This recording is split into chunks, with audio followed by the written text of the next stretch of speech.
Well, hey there, friendships. Welcome back to Curtis's Corner. If you're new here, hi, I'm Curtis. This is my corner. And on today's film review, because I can't say Movie Monday because it is a Wednesday, I got the privilege to go and see Winnie-the-Pooh, Blood and Honey 2 in theaters.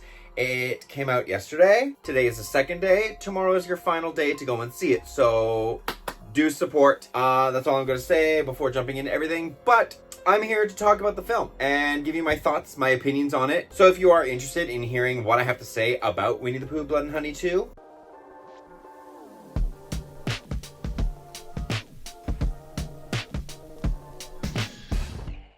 then keep on watching. Before we jump into the review, however, please make sure you like this video for movie-related content, along with subscribing to the channel and hitting that notification bell so you know when I'm posting brand new videos. Also, in the description box below, you can go and check out my Patreon for $1 a month. You get early access to all of my content. You will get the unedited versions of all of my videos, and you get creative control over what I am putting out, be it movie or makeup. So please show your support, click that link, join the Patreon, join the friend zone, if you will. And with all that being said, let's jump in to this review. Winnie brings the action to this blood-soaked sequel of Winnie-the-Pooh, Blood and Honey 2 that expands on the mythos of the characters in a bigger and more thorough way. The production company definitely leaned much more into the CGI aspects of their effects, and they did this in a very smart way. With the bigger budget, they were able to afford more CGI aspects, but the CGI aspects that were very apparent didn't take away from what was happening in the film. It almost added to the campiness that was part of the film, and on top of that, they did their job correctly. While the CGI is not perfect, they tend to hide a lot of the flaws and things that they just can't get around to correcting in shadow. So lighting played a big role in this as well. I will say some scenes were a little too dark for my liking and could have used a little bit more light just to enhance the scene, let us kind of see what is going on and what's happening. But for the most part, lighting was perfectly fine. The colors they chose, the darkness that there was, it added so much more depth and excitement to the film. Even some of the cinematography that they used, especially with Owl's parts, was so good.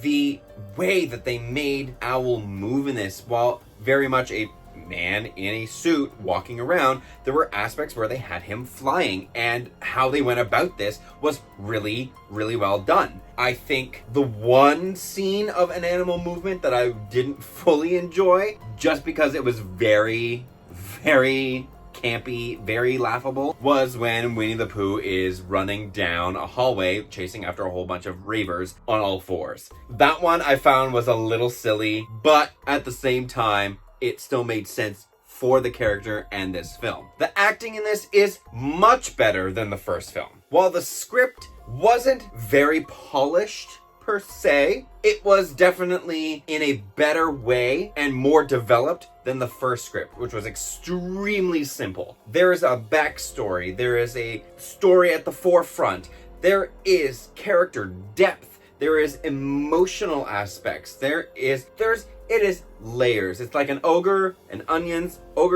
and this script, it has layers, okay? The acting ability of everyone in the film, some better than others, but they sold their dialogue, they sold their characters, they sold the script, everything about this, even the unknown up-and-coming actors in this film sold their role. They did a fantastic job in the roles that they were given, no matter how long or short of a time that they had on the screen. Honestly, and it could be a bias, but my favorite portrayal of a character in this film was Louis Santer as Tigger. You can check out my interview that I did with him right up there. We get a little backstory and some behind the scenes stuff as well with our little chat that we had last week. But honestly, Tigger was probably my favorite aspect of this film, aside from Scott Chambers as Christopher Robin. And touching on that, Scott Chambers did a phenomenal job stepping into the role of not only producer,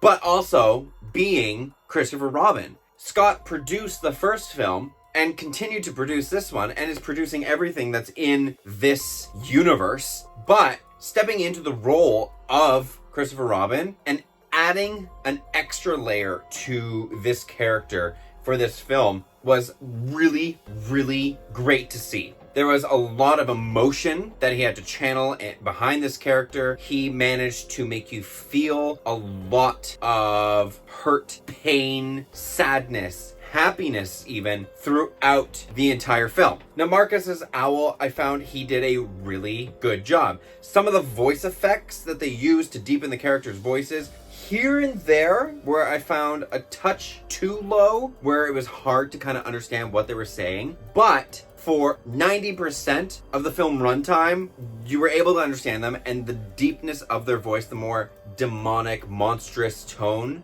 added a whole other element that I didn't know that I needed. Pooh does remain essentially speechless throughout the entire film. It's almost like, I feel like it's more of like a running gag at this point, where in the first film he doesn't say anything except for, I think, 1 or 2 words in the first one. Same thing goes for this, but it's almost like a perfect little cherry on top of that sundae. So with all of that praise, I'm going to talk a little bit about the cons that I have with the film. The first being, there's not a lot of the side characters, especially the newer ones. Piglet is extremely sidelined in this one. He had a much bigger role in the first one, and I was actually a little bit disappointed to see what they did with this character in this film. Anyone who's seen it knows. Anyone who's going to see it, you'll find out. Anyone who won't have the chance to see it and is going to have to wait, buckle up. I was a little disappointed with how Piglet's treatment was. Owl and Tigger,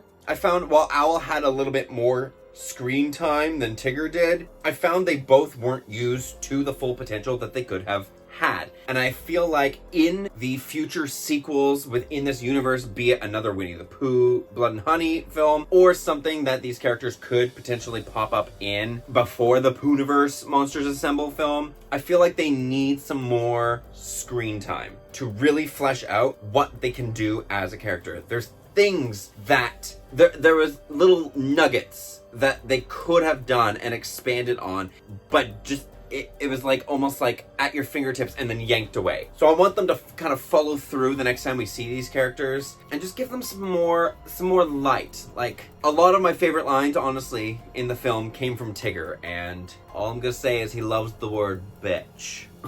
Another con that I have is to do with Owl himself. There's a scene where someone is running in the forest, and you see the shot of Owl kind of fly over them and go like, "I'm watching you," and it's like, okay, but then it's never followed up on. So he just let this person kind of like run and help, and it's like there was almost no threat there at all. And I wish that there was like a follow-up, maybe like a small mini little fight scene where, I don't know, she shines like a flashlight in his eyes and he goes, ah, and then runs away, or flies away rather. I feel like these characters need a bit of a weakness.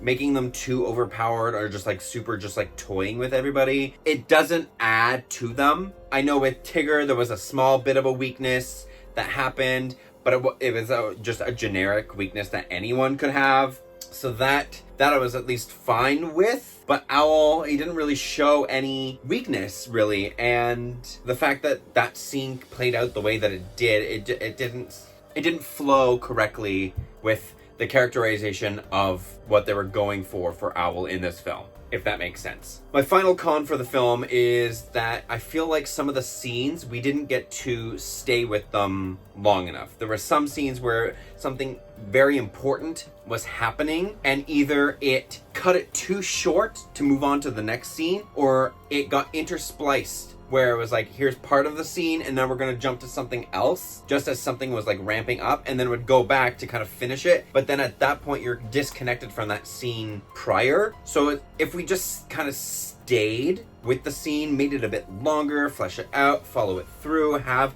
a follow-up to it. Like there's one scene, for example, where Christopher basically kind of gets shunned out of a party and he storms off, and there's just a quick little quip that's mentioned by one of his friends as they chase after him, but then it's followed up with him immediately going to a hospital to go and check up on a patient. There should have been a small little, even if it was like a 5-minute scene if that, or less, of the friends meeting up with him outside of this building, just being like, hey, are you okay? It was wrong, so on and so forth, blah, blah, blah. Just that quick little tie-up of that scene would have made that scene, I found, better and fit better. There were just some scenes that I found, it's almost like taking the wrong puzzle piece and trying to put it into a different spot. Honestly, this film runs at about an hour and a half long. If they added 20-30 minutes extra, I would not have been mad. You get more character development, you get more fun with the characters themselves, more story comes out. I would have been fine with a 2-hour film, just saying. But all of that being said, I think this film was fun. It is a vast improvement on the first film. You get more lore, you get more character development this time around. The prosthetics look amazing, and it's just nonsensical fun. That's all it is. It's just a fun time. And people can go and hate on this movie all they want, but these people who are making it are having fun with it. And at the end of the day, that's all that really matters when it comes to filmmaking, is that you're having fun. You're creating a fun environment. You're not being an awful human. You're just having fun with something that you love to do. And that's my take on that. So I am going to be giving Winnie-the-Pooh Blood and Honey 2 a B-.